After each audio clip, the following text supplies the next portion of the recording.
जो मंत्र दास आपको प्रथम देगा वो ये भगवानों का ऋण और इनसे मिलने वाली राहत आपको प्रारंभ हो जाएगी। यानी उसमें यहाँ के सुख संपत्ति सुविधा आपको मिलेंगी और ये भगवान तीनों ही देते हैं। ये इनकी मजदूरी है। जैसे किसी ने कनेक्शन ले रखा है बिजली का, टेलीफोन का, उनका बिल भरते रहोगे तो सुविधा प्राप्त रहेंगी। लेकिन आप होगे कंगाल, क्योंकि साधना ठीक रही नहीं तो आपका कनेक्शन कट गया। जो आध्यात्मिक लाभ होना था वो बंद हो गया आपका केवल पहले की बैटरी चार्ज है वही काम कर रही है, जिसका थोड़ा बहुत सुख दुख जिसको हो रहा है। अब ये कनेक्शन फिर जोड़ दिए जाएंगे। दास गारंटर बनेगा आपका और इनसे कहेगा कि इनका कनेक्शन जोड़ो, ये कमाई करके तुम्हारी किस्तों में ये पूरा कर देंगे।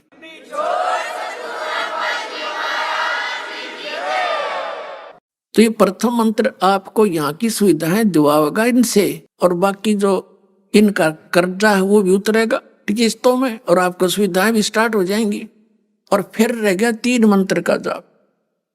इसमें सतनाम है 2 मंत्र का। इसमें एक ओम है, एक तत् शब्द है। श्रीमद् भगवद गीता अध्याय नंबर 17 के श्लोक नंबर 23 में 3 मंत्र बताए हैं। ओम तत् सत इति निर्देश ब्रह्मण त्रिविध समर्थ है। ब्रह्मण माने उस परम अक्षर ब्रह्म के स्मरण का, उसकी साधना का केवल 3 मंत्र का, इस 3 नाम के जाप का निर्देश है। निर्देश mean final order, nothing else. अब गीता ज्ञान दाता ब्रह्म है, यह सरपुरुष, ये काल है। हम काल के जाल में फंस गए। 8वें अध्याय के 13वें श्लोक में यह कहता ओम इति एकाक्षरम ब्रह्म विवरण माम अनुस्मरण ये प्रियाति तजन देहम सयाति परमाम गति। माम ब्रह्म, मुझ ब्रह्म का एक ओम मंत्र है और इसका अंतिम सांस तक एक ओम अक्षर है। इसका अंतिम सांस तक वो सिमरण करता हुआ शरीर छोड़कर जाता, वो मेरे इस परम गति को प्राप्त होता जो ओम से मिलती है। ओम के नाम से ब्रह्म का जाप है, ब्रह्मलोक प्राप्ति होती है। ब्रह्मलोक में गए हुए प्राणी भी वापस आते हैं। गीता जी अध्याय नंबर 8 के श्लोक नंबर 16 में कंसेप्ट क्लियर है। गीता ज्ञानदाता अपने विषय में कहता मैं भी जन्म मृत्यु में हूं, अर्जुन तेरे और मेरे बहुत जन्म हो चुके, तो नहीं जानता, मैं जानता हूं। गीता जी अध्याय नंबर 4 के श्लोक नंबर 5 और 9 में, अध्याय नंबर 2 के श्लोक 12 में, अध्याय 10 के श्लोक नंबर 2 में ये स्पष्ट कर रखा। गीता ज्ञानदाता कहता मेरी भी जन्म मृत्यु होती है, मैं भी नासवान हूं। इसलिए गीता जी अध्याय नंबर 15 के श्लोक नंबर 1 से 4 में स्पष्ट किया है और चौथे अध्याय के 34वें श्लोक में स्पष्ट किया है कि तत्वदर्शी संतों की खोज कर, वो तत्वदर्शी संत तुझे तत्व ज्ञान कराएंगे जो ज्ञान परमात्मा ने अपने मुख से आकर बोला है। चौथे अध्याय के 32वें श्लोक में वो सच्चिदानंद घन ब्रह्म की वाणी के जानकार होते हैं, कबीर वाणी के, और उस कबीर वाणी में उस गुण रहस्यों का विशेष वर्णन है, तो उनसे सुन। उसकी पहचान बता दी 15वें अध्याय के प्रथम मंत्र में। उल्टे लटके हुए संसार रूपी पीपल के वृक्ष के सभी विभाग जो बता देगा स वेदवित, वो तत्वदर्शी संत है, वेद के तात्पर्य को जानने वाला। ऊपर को जड़ वो पूर्ण परमात्मा, नीचे जो जमीन से बाहर दिखाई देता वो तना, वो समझो अक्षर पुरुष है। उसके फिर मोटी डार निकलती है, वो सर पुरुष, ये ब्रह्म है। उसके फिर 3 शाखाएं समझो, रजगुण ब्रह्मा, सदगुण विष्णु, तम गुण शिव जी और पात रूप संसार। तो कबीर परमेश्वर जी ने 600 वर्ष पहले आकर के हमें ये ज्ञान दिया था। अक्षर पुरुष एक पेड़ है, निरंजन यानी क्षर पुरुष वा की डार, और तीनों देवा शाखा है, ये पात रूप संसार। अब 15वें अध्याय के 1 से लेकर 4 में कहा कि उल्टे लटके संसार रूपी वृक्ष के विषय में जो सब विभागों से बता देगा स वेदवित, वो तत्वदर्शी संत है। फिर चौथे श्लोक में कहा कि उसके पश्चात परमेश्वर के उस परम पद की खोज करनी चाहिए जहां जाने के बाद साधक फिर लौटकर कभी संसार में नहीं आते। और जिस परमेश्वर ने सब ब्रह्मांडों की रचना की है, जो कुल का मालिक है, केवल उसी की भक्ति करनी चाहिए और किसी की नहीं। 18वें अध्याय के 62वें श्लोक में कहा कि अर्जुन तू सर्वभाव से उस परमेश्वर की शरण में जा, उसकी कृपा से तू परम शांति को और सनातन परम धाम को प्राप्त होगा, जहां जाने के बाद कभी लौट कर नहीं आते और वहां कभी जन्म मृत्यु नहीं होती। शाश्वत स्थान यानी अमर स्थान, सनातन परम धाम। ये हमें यहाँ तक क्लियर कर देंगे। उसके बाद त्रिकुटी आती है। अब यहाँ इन 3 मंत्रों का रोल शुरू हो गया। त्रिकुटी इज द इंटरनेशनल एयरपोर्ट। त्रिकुटी वो स्थान है जहां भी जिस साधक ने जाना है वहीं से उसकी यात्रा फिर आगे स्टार्ट होती है। कोई विष्णु लोक में जाना है तो वहीं से जाएगा, शिव का साधक है तो वहीं से विमान में बैठकर वहां जाएगा, नरक में जाना है तो वहीं से फिर वो नरक में जाएगा। उसके बाद फिर 3 रास्ते हो जाते हैं। एक साइड में ये धर्मराज का लोक, धर्मराज का यानी जहां लेखा जोखा होता है, एक बहुत बड़ा सेक्रेटरीएट है। उसके बाद फिर वहां से लोग उसका अकाउंट होकर के जहां जिसको जाना उसके बाद वहां की टिकट बनती है धर्मराज के दरबार तक। और राइट साइड में ये खेड़े बने हुए हैं, 88,000 खेड़े और सप्त ऋषियों की वो सप्तपुरी। और सीधा जो ये ब्रह्मरंध्र है सामने का, ये त्रिवेणी कहलाती है। ये मारे सट्टे न त्रिवेणी का बेरा न त्रिकुटी का पता। तो वहां क्या होता है, जैसे 10वां द्वार है ना सुषमना, सुषमना का एंड पहला तो अंदर है, लास्ट वाला त्रिकुटी पर जाकर खुलता है। जैसे हमारे नाक है, ईड़ा पिंगला बोलते हैं इसको, तो इसकी स्टार्ट का यहाँ से है, एंड इसका आगे सुषमना के पास है। ऐसे होते हैं द्वार। तो कहने का भाव ये कि यो ओम मंत्र तो ब्रह्म का है और तत्व जो है ये अक्षर पुरुष का है, गुप्त है। ये दास आपको बताता है जिनको सतनाम मिल चुका है। तो इस प्रकार इस 18वें अध्याय के 66वें श्लोक में कहा कि सर्वधर्मान परित्यज माम एकम शरणम व्रज अहम तवा सर्व पापे भ्या मोक्षामि मा शुच। गीता ज्ञान दाता कहता है कि यदि तूने उस परमात्मा की शरण में जाना है और या मेरी शरण में रहना है। गीता जी अध्याय नंबर 18 के श्लोक नंबर 62 से लेकर 66 तक ये 5 श्लोक अति निर्णायक हैं। अब 18वें अध्याय के 63वें श्लोक में कहता है कि मैंने यो गीता का ज्ञान गुप्त से गुप्त बता दिया, ये तेरी मर्जी, जैसी उचित समय वैसे समझो वैसे कर ले। मेरी शरण में रहना है, मेरा ओम नाम है, इसका जाप कर और यज्ञ कर और युद्ध भी करना पड़ेगा, शांति नाम की चीज नहीं। और यदि परम शांति चाहता है तो तत्वदर्शी संत की खोज कर ले और फिर उसके माध्यम से उस परमेश्वर की शरण में जा जिसकी कृपा से तू परम शांति को और सनातन परम धाम को प्राप्त कर। अब 18वें अध्याय के 63वें श्लोक में कह दिया मैंने जो ज्ञान गुप्त से गुप्त गीता का रहस्य बता दिया तेरे को। अब आगे तेरी मर्जी, जो तने करना हुई फैसला डिसीजन ले ले फटाफट। और फिर क्या कहता है कि एक और गुप्त से गुप्त भेद बताता हूं 18वें अध्याय के 64वें श्लोक में कि मेरा इष्ट देव भी यही है जिसके विषय में तुझे बता रहा हूं 18वें अध्याय के 62वें श्लोक में कि उसकी शरण में जा। मेरा पूज्य देव भी यही है।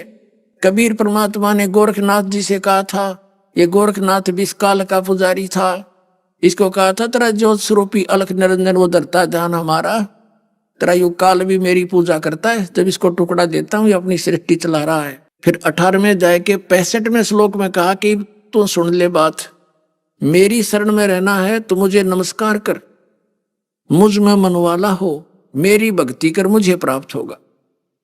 और फिर यहां तो कति निर्णायक चल पड़ाइए। 18वें अध्याय के फिर 66वें श्लोक में कहा है यदि तूने उस परमात्मा की शरण में जाना है तो सर्वधर्मान परित्यज माम।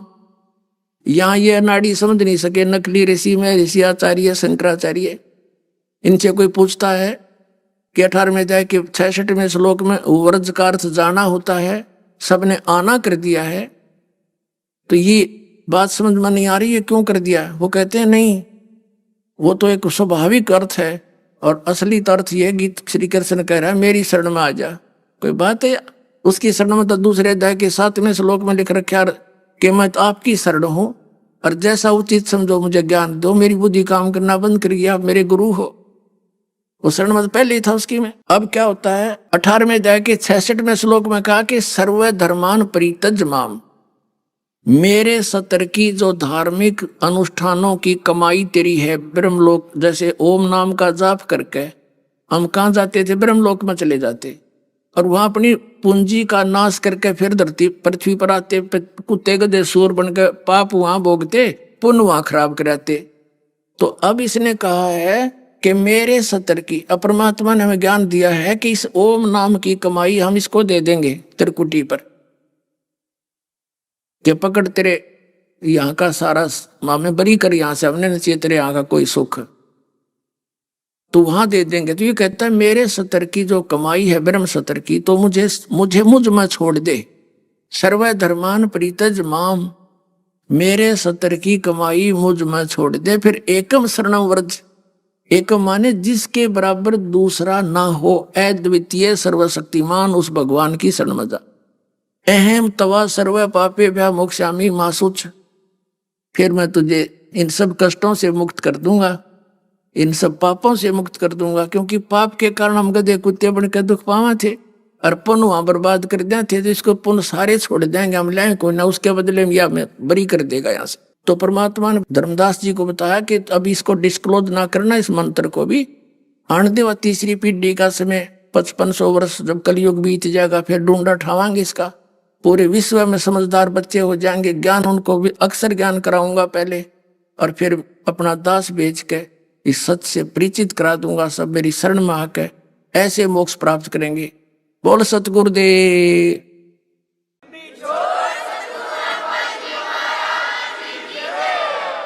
ये दो मंत्र जो है तत् और सत, ये जो सत्य है ये सार शब्द है, ये अलग मंत्र है, ये आपको सतलोक लेकर जाएगा। और जो तत्व मंत्र का जो कमाई है, हम अक्षर पुरुष के लोक से पार करके जाएंगे, 11वां द्वार पर प्रवेश पार करके फिर अगले बार में प्रवेश करेंगे, जब वो सार शब्द की कमाई हमारे काम देगी, सतलोक में प्रवेश करावेगी।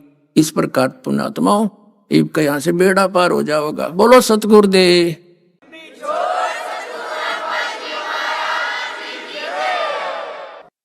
परम पिता परमात्मा कबीर परमेश्वर जी की असीम रजा से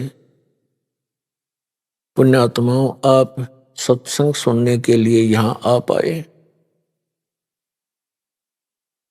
भक्ति मुक्ति के दाता सतगुरु, ये भटकत प्राण फिरंदा, उस साहिब के हुक्म बिना नहीं तरवर पात हिलंदा।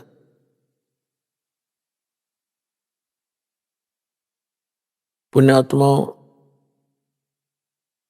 इस काल के इंद्रजाल को परमात्मा ने आके स्वयं बताना पड़ा, क्योंकि इस काल भगवान ने यहां पर बहुत अज्ञान फैला दिया और दुनिया भर के ये नकली संत तैयार कर दिए जो केवल लोकवेद सुनाते हैं, उनका कोई सदग्रंथ आधार नहीं रहता, जिस कारण से ये प्राणी इन कष्टों को झेलना, जन्म और मृत्यु का ये कष्ट उठाना, इसको एक परंपरा मान चुका है और इसी में संतुष्ट हो चुका है।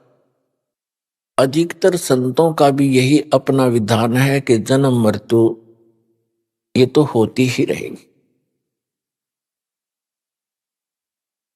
परमेश्वर ने स्वयं आकर हमें जानकारी दी, वो हम सभी आत्माओं के सृजनहार हैं, वो हमारे परम पिता हैं, वो हमारे जनक हैं। कबीर भगवान, कबीर अल्लाह, कबीर जुलाहा, कबीर धानक जो काशी में बनारस में आए थे, ये स्वयं परमात्मा है, ये परम अक्षर ब्रह्म है, ये सत्य पुरुष है, यही अकाल मूर्त है, यही शब्द स्वरूपी राम है। अब अपने उस निज स्थान की जानकारी परमात्मा ने स्वयं आकर देनी पड़ती है, क्योंकि यहाँ का जो राजा है, यहाँ का जो मालिक है, स्वामी है, ईश है, ये काल है। इसको श्राप लगा हुआ है 1 लाख मानव शरीरधारी प्राणियों के सूक्ष्म शरीर को तपत शिला पर भून कर उससे निकले हुए गंध को खाता है। जीव मरता नहीं, लेकिन वहां पीड़ा बहुत होती है जब इसको तपतशिला पर डाला जाता है। तपतशिला एक बहुत बड़ी तई समझ लो, तई तवे होते हैं, बड़ी बड़ी तई होती हैं, भट्टियों पर रखते हैं। ऐसे एक पत्थर की सब अपने आप जल रही है और उसमें इतनी हीट है इस प्राणी को वहां डाला जाता है सूक्ष्म शरीर में, तो ये बहुत बुरी तरह तड़फता है। इस प्राणी ने इस स्थूल शरीर के माध्यम से आजीवन जितने भी विकार किए हैं, जैसे भी दुर्व्यसन किए हैं, चटपटे आहार किए हैं, भोजन फल फ्रूट खाए हैं, इनका एक अंश सूक्ष्म शरीर के ऊपर लिप्त हो जाता है। अब आप देखते हो प्रत्येक प्राणी कोई ना कोई विकार कर ही रहा है। कोई सिगरेट पीता है, कोई भांग पीता है, कोई शराब पीता है। चटपटे आहार करना इस मन का एक स्वभाव है। ये मन उस काल का एजेंट है। वो काल जो है साकार है, उसी की ये एक, इस काल को समझ लो, मन को भी काल ही समझो।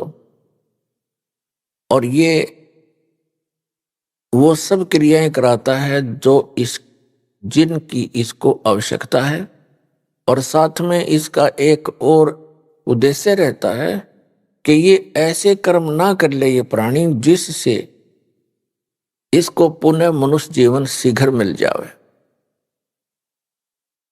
काल को भय बना रहता है कि जब इस प्राणी को मनुष्य शरीर होता है तो उस समय ही कोई ऊपर से शक्ति आती है परमात्मा की भेजी हुई, और वो यहां सबको ज्ञान देता है।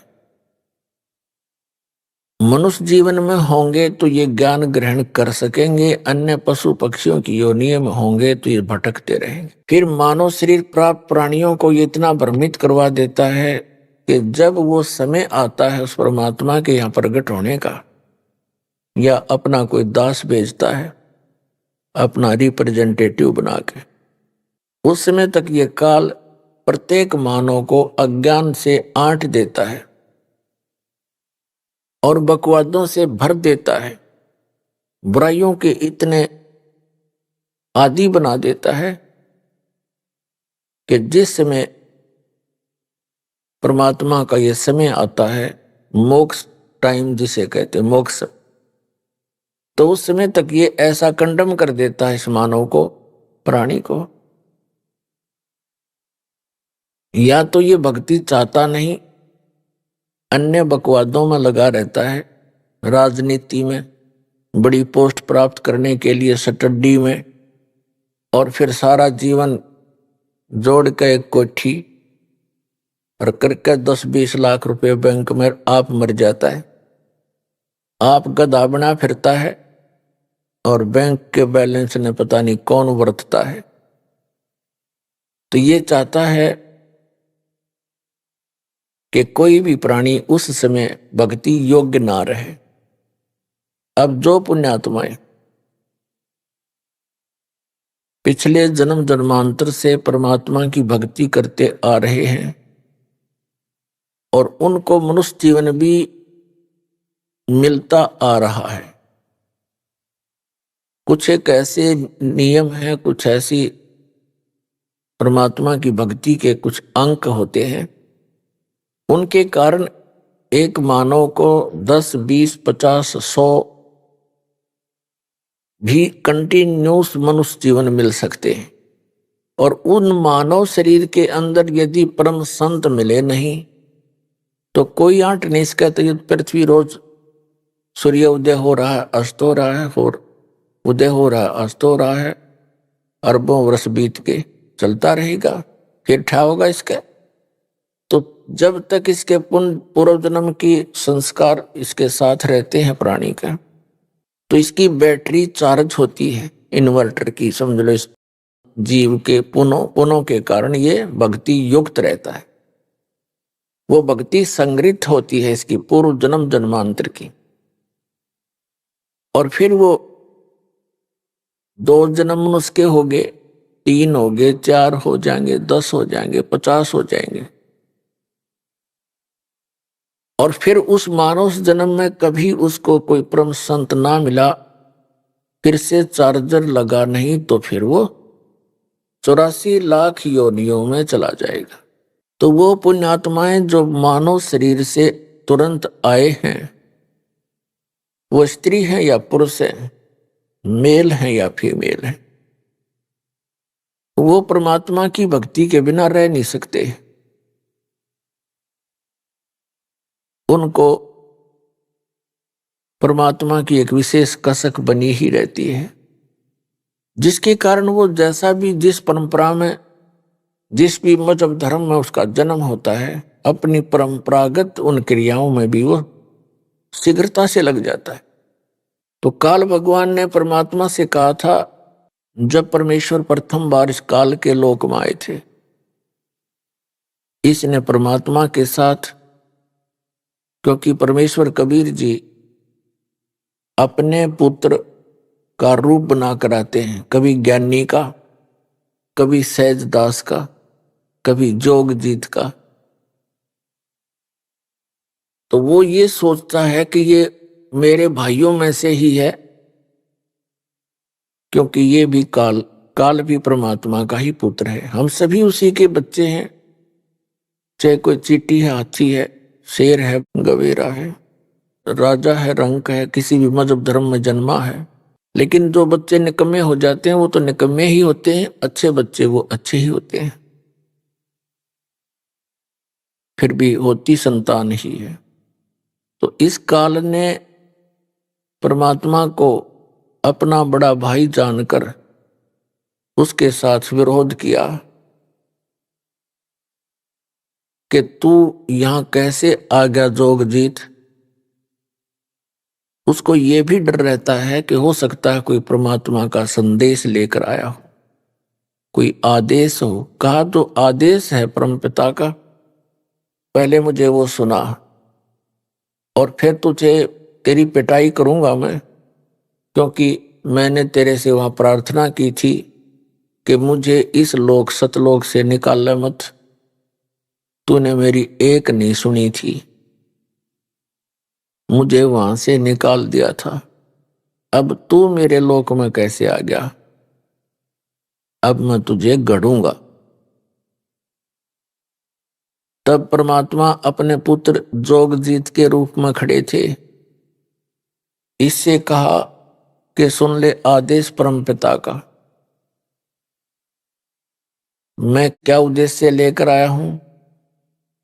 मैं नीचे तेरे संसार में जाऊंगा और परमात्मा की जानकारी कराऊंगा। तूने परमात्मा का नाम और निशान मिटा दिया, तू खुद भगवान बन बैठा नालायक, तने शर्म नहीं आती। इन भोली आत्माओं ने गलती की, तेरे ऊपर आसक्त होकर तेरे साथ आ गए, फिर ऐसी दुर्गति किया करते हैं। कोई गधा बना दिया, कोई गधी बना रखी, कोई कुत्ता, कोई सुअर, सुअरी गंद में लेट रहे हैं, क्या खा रहे हैं।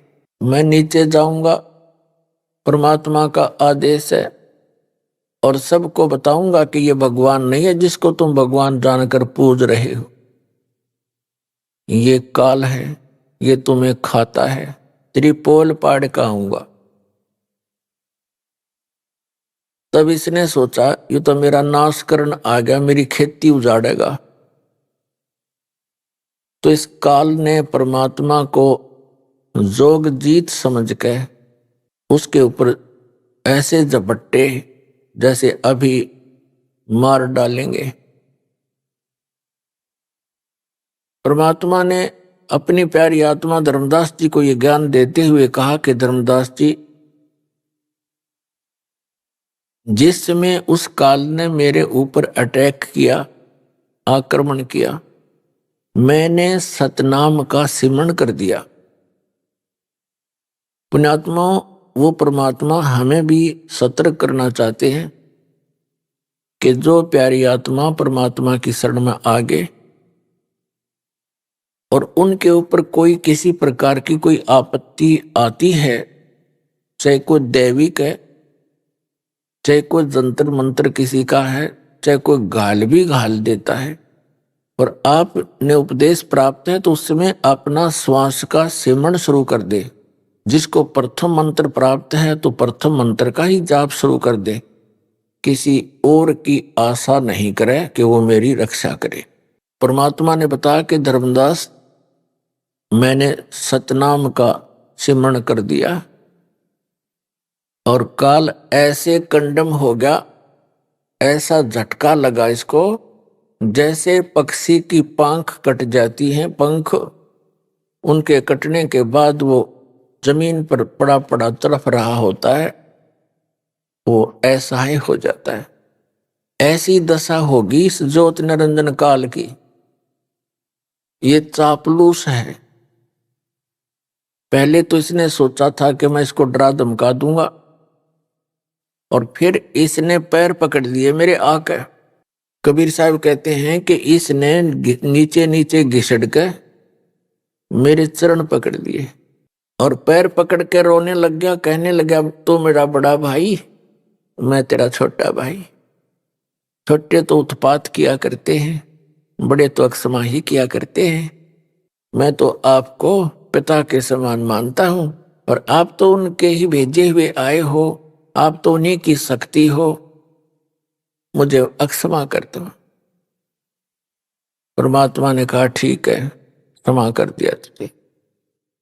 फिर चरण छोड़े नहीं और कहने लगा कि मुझे मेरे इस लोक में कुछ त्रुटि है, वो आवश्यकताएं मेरी पूरी कर दो। मैं आपका छोटा भाई हूं, आप तो समर्थ हैं। बहुत घनी चापलूसी करी इसने। तो परमात्मा ने कहा कि बोल, क्या मांगता भिखारी, तू बोल। तब इसने कहा ऐसे नहीं, वचनबद्ध हो जाओ। परमात्मा ने कहा कबीर जी ने, ठीक है, वचनबद्ध हो गया। तब इसने क्या कहा कि 3 युगों में जीव कम ले जाना। अब क्या कहा था जोगजीत रूप में परमात्मा ने कि मैं सभी जीवों को बताऊंगा कि ये काल है, और जो साधनाएं तू करवा रहा है तेरे सतर की है, तेरे जाल में फंसे रहने की है। परमात्मा ने मुझे एक ऐसी शक्ति यानी मंत्र दिया है, उस सतनाम के जाप को और सार नाम के जाप को प्राणी को दूंगा, और जिनके पास ये मंत्र होगा उसका तू कुछ बिगाड़ नहीं सकेगा। जैसे उसी मंत्र से मैंने तेरी ये हालत कर दी, और वो मंत्र उन प्राणियों को दूंगा जिनके पास ये मंत्र होगा, तो उनके निकट नहीं जा सकेगा, और सबको सतलोक ले जाऊंगा सतनाम दे करके। तो इसने फिर प्रार्थना की कि 3 युगों में जीव कम ले जाना। चौथा युग जब कलयुग आवे, तब तो शरण जीव बहु जावे। ऐसा वचन हर मोय दीजे, तब संसार गवन तुम कीजे। तब परमात्मा ने कहा ठीक है। और दूसरा ये कहा था कि आप बलपूर्वक ना ले जाना, आप अपना ज्ञान देना, आपके ज्ञान को जो स्वीकार करे वो आपका हो, आपकी मर्यादा में रहे वो आपका हो, और आपकी मर्यादा में नहीं रहे और हमारे ज्ञान को ग्रहण करे तो वो हमारा ही हो, उसको बलपूर्वक ना ले जाना। परमात्मा ने कहा ठीक है भाई, तथास्तु, ऐसे ही होगा। क्योंकि मालिक को पता है जब मेरा ज्ञान कोई नहीं मानेगा कोई, तो मेरे साथ चलेगा कौन, और मेरी मर्यादा में नहीं रहेगा तो न मैं वहां के क्या करूंगा ले जा करके ऐसे मूर्खों को। ऐसे तो हम पहले थे वहां पर, गलती करके यहाँ फिर आ पड़े, तो ऐसे वो मालिक ले जाना भी नहीं चाहता। और दूसरे हम स्वेच्छा से यहाँ आए हैं, स्वेच्छा से वहां जाएंगे। जब परमात्मा ने कह दिया तथास्तु, तब उसी समय तेवर बदल गया। यहां सभी प्राणियों का ऐसा ही स्वभाव है। जैसे भस्मागिरी ने भगवान शिव जी के द्वार पर 12 वर्ष तक सिरासन पर तपस्या की, ऊपर न पैर नीचे न सिर करके।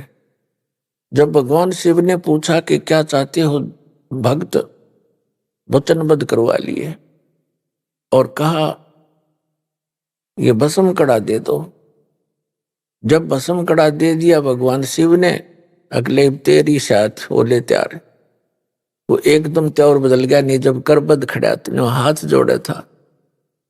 तो यहाँ ऐसा ही स्वभाव प्रत्येक प्राणी का बन गया, क्योंकि यथा राजा तथा प्रजा हो ही जाती है। यहाँ का ये राजा है, हमारे अंदर ये मन इसी का अंश है। तो ये हमारी सबकी एक जैसी वृत्ति होगी। तो इसने कहा कि जाओ जोग जीत बेसिक संसारा, जीव न माने कहा तुम्हारा। जीव तुम्हारा कहा न माने, हमारी ओढ़ हो बात बखाने। ऐसे रंग दूंगा इनको उल्टे ज्ञान ते, ऐसा परिपूर्ण कर दूंगा, ठोक दूंगा, भर दूंगा इनको। जब तुम जाओगे चौथे युग में, कलयुग में, तो उस समय तक तो ये भक्ति योग्य छोड़ दूंगा कौन नहीं इनको। या तो नास्तिक बना दूंगा या विकारी बना दूंगा, फिर अन्य पूजाओं पर लगा दूंगा अपने दूत भेज के। द्वादश पंथ करूं मैं साजा, नाम तुम्हारा ले करूं आवाजा। द्वादश पंथ नाम जो ले ही, तो हमारे मुख आन समय ही। और अनेक पंथ चलाऊं, या विद जीवों को भरमाऊं। तीर्थ व्रत जप तप मन लाऊं, और देवी देवल धाम पुजवाऊं। ये नरे तीर्थ बनवा दिए, नरे धाम बनवा दिए, और ऐसा पाठ पढ़वा दिया नकली संतों, ऋषियों, महर्षियों, आचार्यों और शंकराचार्यों द्वारा, कि तीर्थों की पूजा कर, धामों पर माथा टेक कर कल्याण हो जाएगा। अरे हमारे सदग्रंथ क्या बताते हैं, हमारा विधान क्या बताता है भगवान का? पवित्र चारों वेद, पवित्र श्रीमद् भगवत गीता, और पवित्र वो सच्चिदानंद घन ब्रह्म की वाणी, कबीर वाणी। ये विधान है परमात्मा का। तब परमात्मा ने कहा था, जब कलयुग बीत जाएगा 5500 वर्ष, उस समय हम जाएंगे वहां पर, और तेरे सभी पंथों को मिटा करके एक बना दूंगा।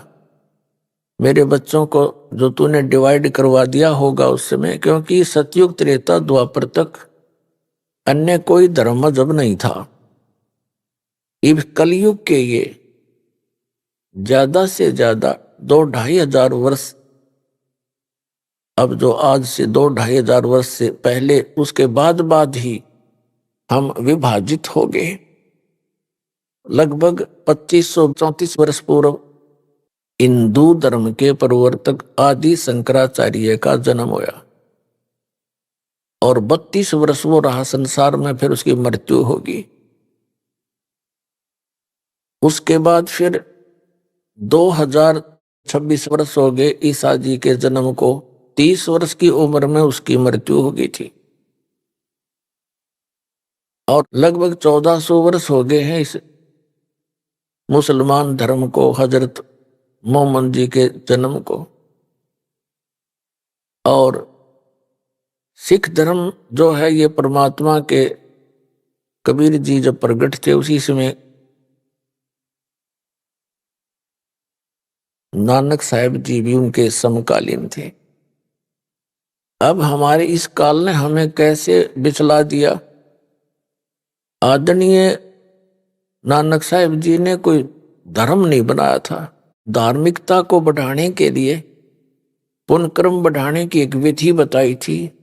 और सिख का अर्थ शिष्य होता है, शागिर्द होता है। और फिर आगे चल के ऐसे प्रारूप बिगड़ ही जाता है।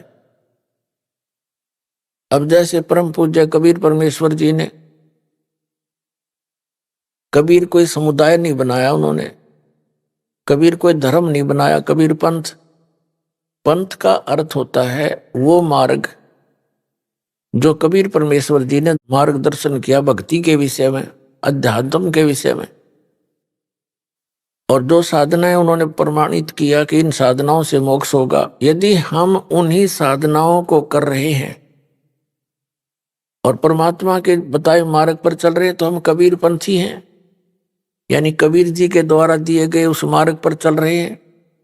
और यदि हम उस मार्ग पर नहीं चल रहे हैं, वही साधना नहीं कर रहे हैं, उसी तरह हम अपनी क्रियाएं नहीं कर रहे हैं, तो हम बेसिक कबीर पंथी कहलाते हैं। हमारा पंथ कबीर जी वाला नहीं है, हम विपरीत मार्ग पर चल रहे हैं, कह रहे हैं कबीर पंथी।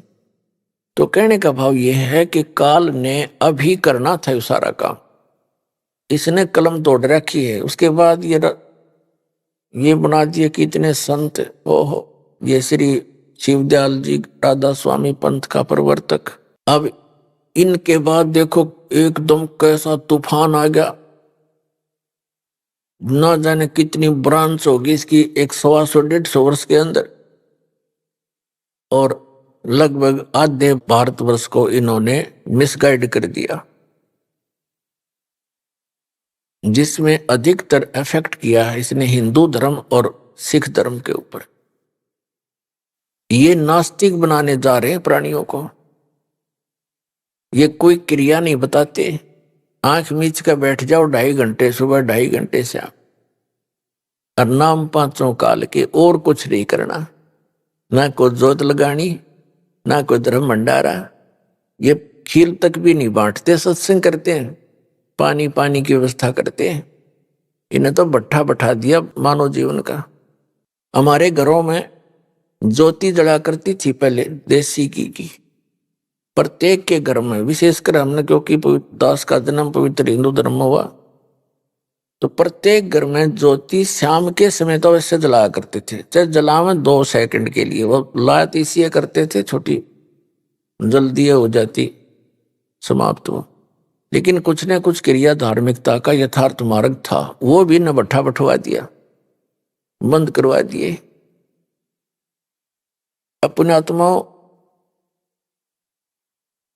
ये धन धन सतगुरु सच्चा सौदा सिरसा वाले जो कि तो सेम प्रणाली समझ लो आए। ये बाल योगेश्वर बोल रहे हैं जो अमेरिका में रहता है, उसका एक भाई सतपाल जी है यहाँ भारतवर्ष में। इनका किसी का सिर पैर नहीं, सारे श्राद्ध निकालने हुए, भूत पूजा बताओ जो आम व्यक्ति करा करता, जैसे हम पहले करते थे, एजिटीज हैं ये। या साराम जी ने कख नहीं पता, मूर्ख बना रहा इतनी दुनिया ने। 6-7 नाम डाल देता है, सेलेक्ट कर ले जो तुम्हें अच्छा लगे। एक तो ये खुद देता है एक नाम, 100 हमको 2 हिस्से में कर देता है, 100 बाहर हम भीतर, और बाकी 6-7 मंत्र बोल देता है कि इनमें से जो तुझे अच्छा लगे सेलेक्ट कर ले। अरे भले आदमी, एक डॉक्टर के पास मरीज जाता है और मरीज का अगर 6 कैप्सूल 6 प्रकार की गोली डाल दे, तेरी मर्जी सिलेक्ट कर ले कोई सी, क्या वो डॉक्टर है? मूर्ख बना रहा दुनिया को। तो पुण्यात्माओं, इन न कित कित रोऊं और किस किस न रोऊं, या तो कुआ भांग पड़ी। परमात्मा कहते हैं कबीर ये माया अटपटी सब गट आन अड़ी, और किस किस न समझाऊं या कुआ भांग पड़ी। अपने आत्माओं, आपके रूबरू जिस भी संत महंत आचार्य शंकराचार्य का इतिहास दिखाया है, इनके पास कख नहीं पाया, कख भी, कैख है भी नहीं इनके पास भक्ति का। और ये बोले श्रद्धालुओं को कितनों को गुमराह किए बैठे हैं। ये स्वयं भी पाप के बागी और काल के पक्के एजेंट बन गए ये।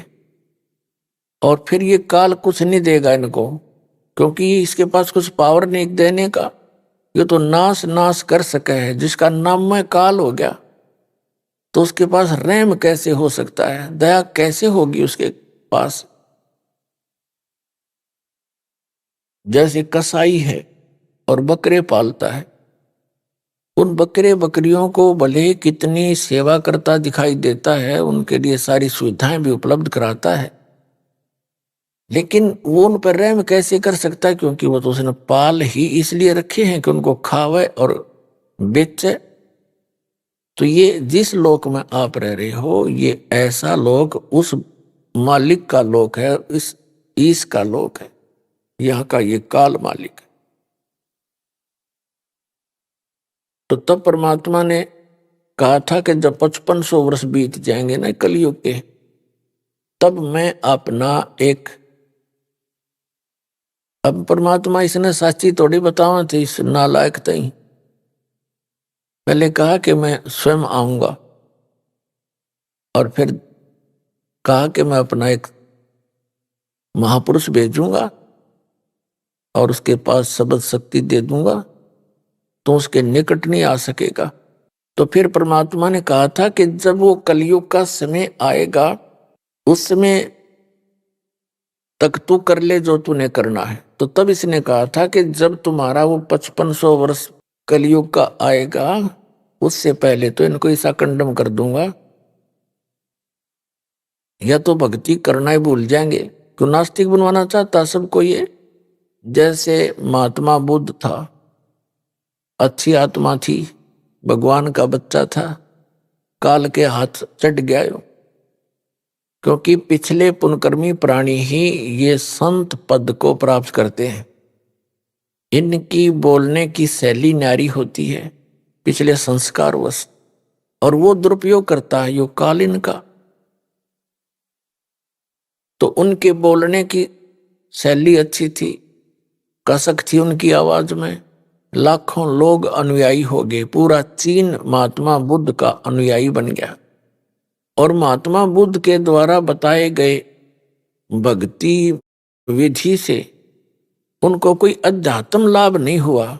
औपचारिक बातें तो आम आदमी भी जानता है, जब तक भगवान का साथ उसके नहीं होगा उसको तो वो किसी चीज का भी पालन नहीं कर पाएगा। कुछ दिनों में सब भूल जाएगा।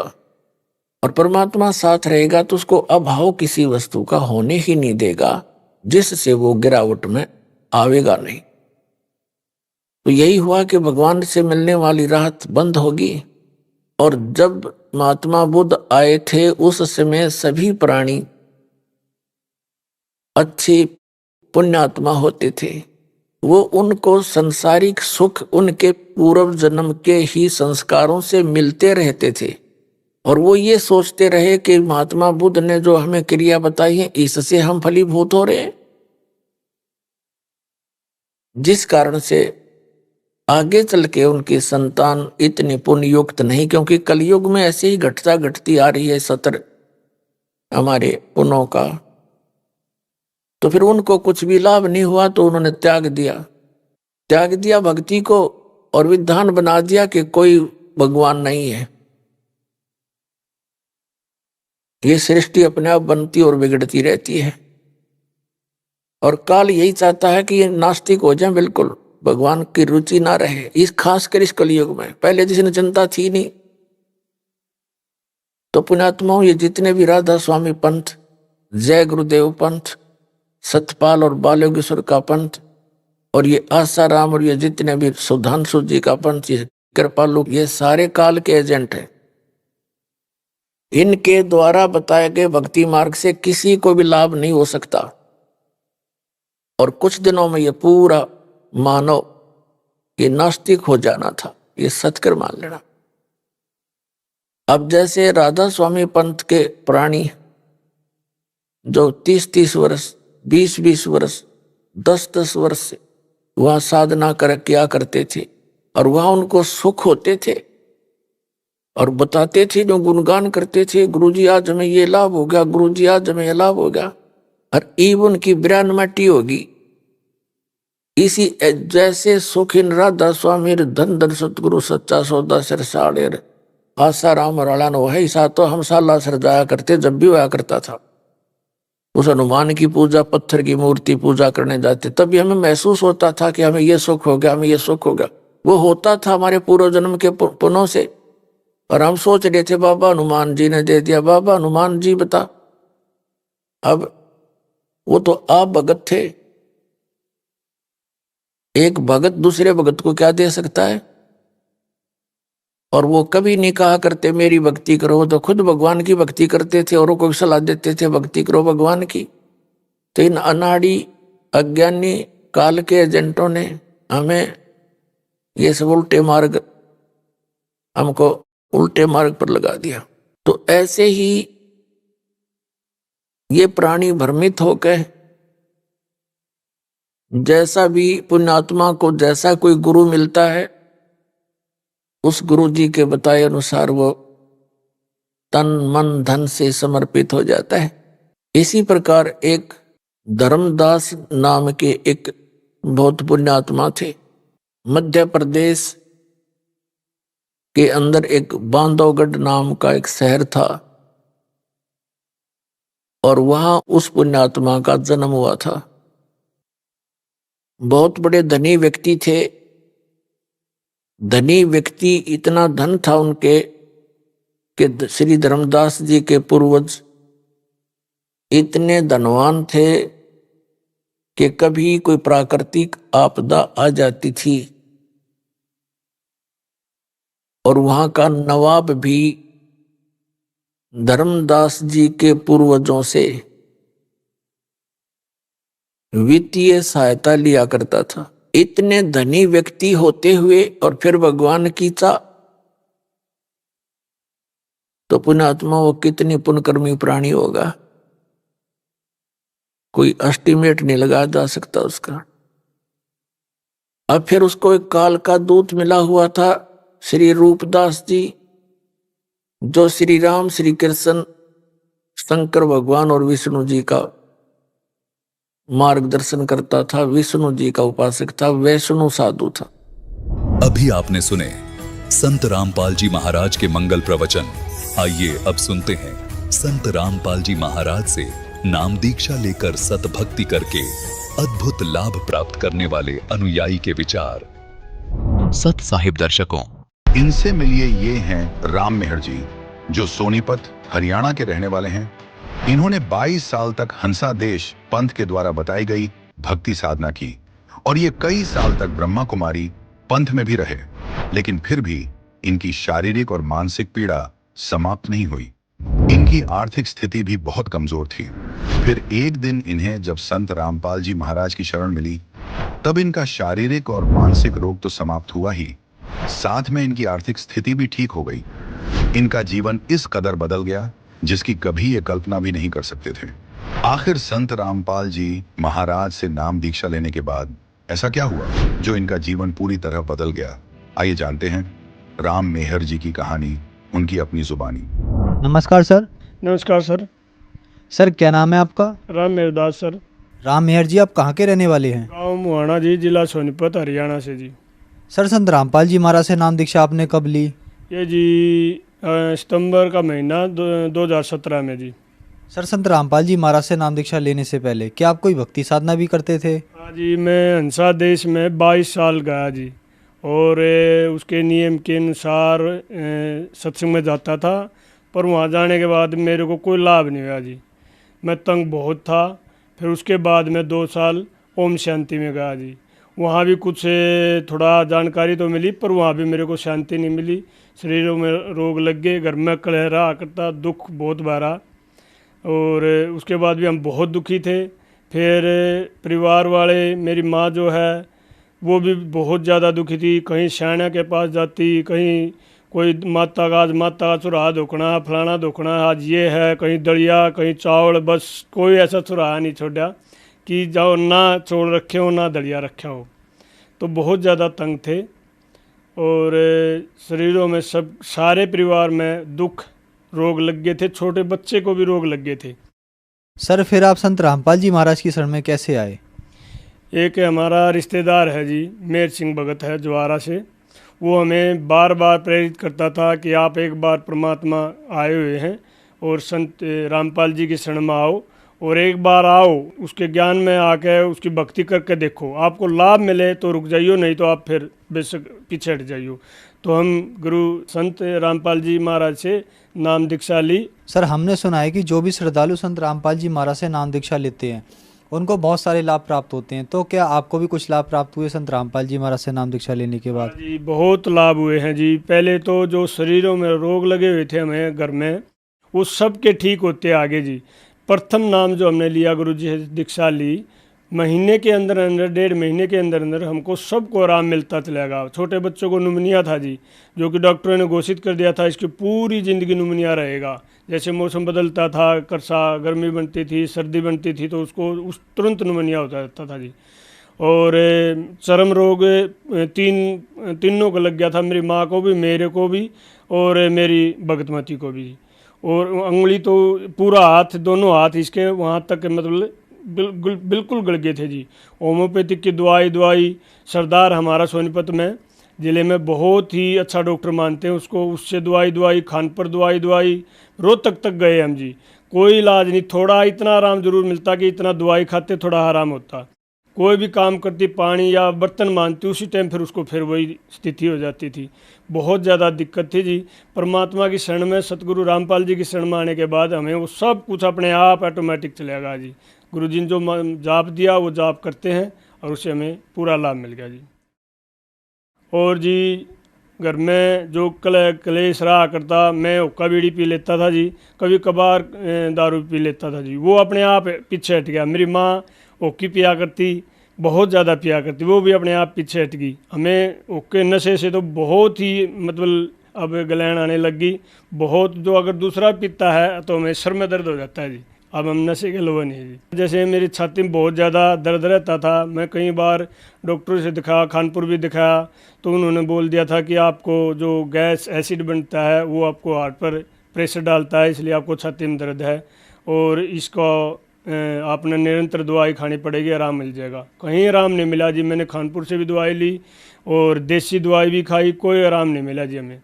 फिर परमात्मा की शरण में आने पर मेरे को छाती में आराम मिल गया जी, तुरंत आल लगड़, कोई छाती में दर्द नहीं है जी।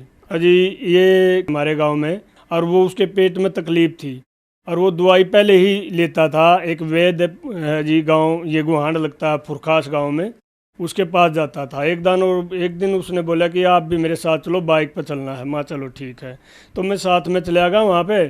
तो उसने मेरी भी नाड़ी देख ली, बोला आपको पेट में ये गैस बनती है, आपको ये तकलीफ़ है। तो मेरे को कहते कहते उसने मेरे से दवाई बांध दी अपने आप। मैंने वो घर पे लिया, तो उन्होंने बुआसिर की दवाई दे दी मेरे को। तो हालांकि मेरे को बुआसिर नहीं थी, थोड़ी घनी खुजा वगैरह मिटती थी, इसलिए मैं भी फिर थोड़ा हाल ले आया। मगर चलो ठीक हो जाएगी। उसने बहुत ज़्यादा बढ़ाई करी कि आपकी जड़ तो चली जाएगी, ये है। तो मैं लेके आ गया। तो मैंने जैसे ही शुरू करी तो मेरे को बुआसिर, असल में बुआसिर बन गई थी, कभी मेरे को बुआसिर नहीं हुई, और मेरे को घाव बन गया गुदा के अंदर और खून आने लग गया। मैं डरता था कहीं अब दर्द होएगा। तो एक दिन मेरे गांव में 3 या 4 दिन की बात हुई थी। मेरे गांव में अभी ये इस महीने में शनिवार का था, पुस्तक सेवा थी, तो सभी भगत आए हुए थे। मैं भी पुस्तक सेवा करी मैंने भी, और पुस्तक सेवा करने के बाद 2 बजे तक पुस्तक सेवा हुई मेरे गांव में। तो सायंकाल को जब विश्वास हुआ घूमने का, मैं तो घूमने के लिए बैठा, तो मेरे को ऐसा महसूस हुआ कि तू फंड कर रहा था, और मेरे को न तो दर्द और न खून आया, कुछ नहीं ऐसा हुआ। परमात्मा ने दया कर दी उसी टाइम, पुस्तक सेवा होने के बाद मालिक ने बड़ी दया करी। और जी मेरे को एक माइग्रेन भी था जो आधे सर का दर्द था बहुत ज़्यादा, उसने 17 साल हो गए थे जी मेरे पास। मनसा देश में था, वहाँ जी भी मेरे को सर में दर्द था। ओम शांति में जाता था, वहाँ भी मेरे को सर में दर्द था। यहाँ आने के बाद मेरा सर का दर्द, जो माइग्रेन बोलते थे डॉक्टर, मैं खानपुर पीजीआई में भी गया था इसके लिए। उन्होंने बोल दिया था आपको ये 60 साल तक रहेगा, जब तक आपका ये दिमाग ज़्यादा तेज़ी पकड़ता है ना, तो आपको 60 साल तक ये आधा शीशी रोग भी बोलते हैं, माइग्रेन भी वगैरह कहते हैं, आपको रहेगा, ये गोली लेने की भी ज़रूरत नहीं है इसको। तो परमात्मा की शरण में आने के पास, संत रामपाल जी गुरु जी के चरणों में आने के बाद ये भी मेरा अपने आप ऑटोमेटिक चलेगा जी। मेरी जो भगतमती है उसको चर्म रोग हुआ था जी हाथा में, मैं पहले भी बताऊं था।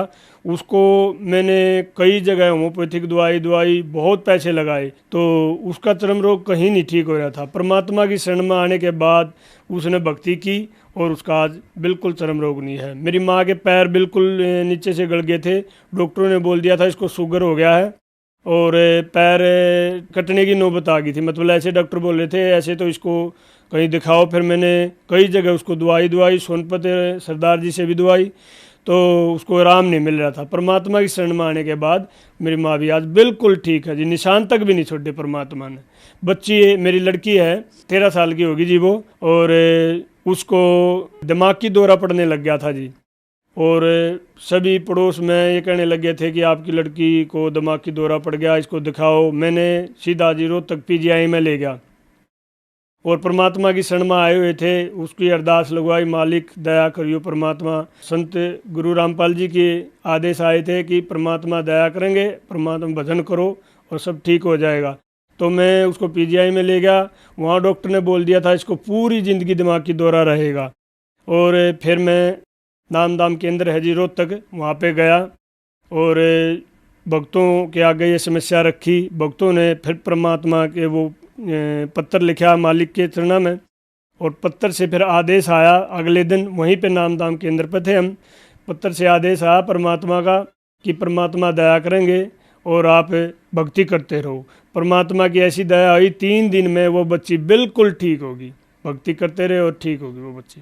सर, संत रामपाल जी महाराज से नाम दीक्षा लेने के बाद आपको बहुत सारे लाभ प्राप्त हुए, तो जो श्रद्धालु आज आपको देख रहा है, आप उन्हें क्या कहना चाहेंगे? बस ये मैं यही कहना चाहूँगा कि जो भी भगत समाज है, जो भी परमात्मा को मानते हैं, सच्चे दिल से एक बार परमात्मा सतगुरु रामपाल जी की किताब पुस्तक जो है वो पढ़ें, सत्संग सुने, उसकी वाणी सुने, उनको एक बार देखो क्या कह रहे हैं वो समझो।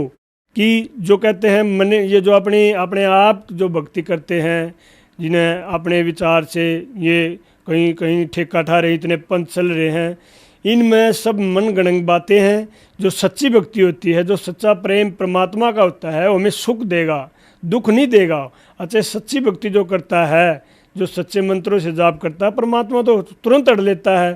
फिर परमात्मा उन और पंथों में जाते हैं, उन पंथों में लाभ नहीं हो रहा, क्यों वहाँ पे रुके हुए हैं। एक बार नुका खोजी प्यारा है, परमात्मा ने तो खोजी प्यारा है, खोजी तो बनो, कम से कम खोजी बनो, जानकारी लो। कोई चीज़ कहीं से कुछ मिलती है तो आदमी कहीं न कहीं दूर से दूर जाता है, भाड़ा लगाता है, पैदल चलता है अपनी चीज़ लेने के लिए। अगर भगत हो तो परमात्मा को चाहने वाले हो तो परमात्मा एक बार संत गुरु रामपाल जी की पुस्तक पढ़ें, और टीवी पे चैनल जो आता है, इन पे सत्संग आता है, वो सुने। सर, संत रामपाल जी महाराज से नाम दीक्षा कैसे ले सकते हैं? संत रामपाल जी महाराज के जो नाम दाम केंद्र खुले हैं, हर ज़िले में खुले हुए हैं, और जो भी भगत इस सत्संग लेना चाहता है, नाम दाम लेना चाहता है, आपने जैसे आप आजकल मोबाइल पे हैं, मोबाइल पे भी वेबसाइट पे देख सकते हैं। कहीं भी अपना जो नाम दाम नज़दीक है, ज़िला है, उस पे आप नंबर नोट कर सकते हैं और उस नंबर पे आप फ़ोन कर सकते हो। आपकी पुस्तक भी घर पे आएगी और आपका जो नाम दाम केंद्र नज़दीक पड़ता है, आपको पूरा एड्रेस दिया जाएगा। सर, पहले आपने बताया कि आप हंसादेश जी के पास आपने भक्ति की, वहाँ से नाम दीक्षा ली, फिर आप ओम शांति वालों के पास गए, और फिर आपने संत रामपाल जी महाराज को अपना गुरु बनाया। कहते हैं गुरु नहीं बदलना चाहिए, गुरु बदलना पाप है। क्या कारण है, क्या सच्चाई है इसके पीछे? जी, जो चीज़ हमें चाहिए है उसके लिए हमने कभी झिझक नहीं करनी चाहिए। जैसे कोई हमने हमारी पर्सनल कोई दुकान है या डॉक्टर है, अगर हमारा वहाँ पे कोई इलाज नहीं हो रहा है या हमारी कोई दुकान से चीज़ नहीं मिल रही है, तो हम क्यों बैठेंगे वहाँ पे? हम अपनी दुकान बदलो या डॉक्टर को बदलो, ये चीज़ हमें नहीं देखनी, हमने लाभ लेना है। फिर ये मौका नहीं मिलेगा। ये जो मनुष्य योनि मिली है, ये भक्ति के लिए मिली है। समझने की बात तो यही है कि मनुष्य योनि भजन भक्ति के लिए मिली है, यहाँ से पार होने के लिए। तो इसलिए गुरु बदलने में हमें कोई झिझक नहीं करनी चाहिए, न डरना चाहिए। जो संत पूर्ण होते हैं वो सब कुछ हड़ लेते हैं, डरना नहीं कभी भी चाहिए। परमात्मा की शरण में आओ और भजन भक्ति करो। धन्यवाद सर। सत साहिब।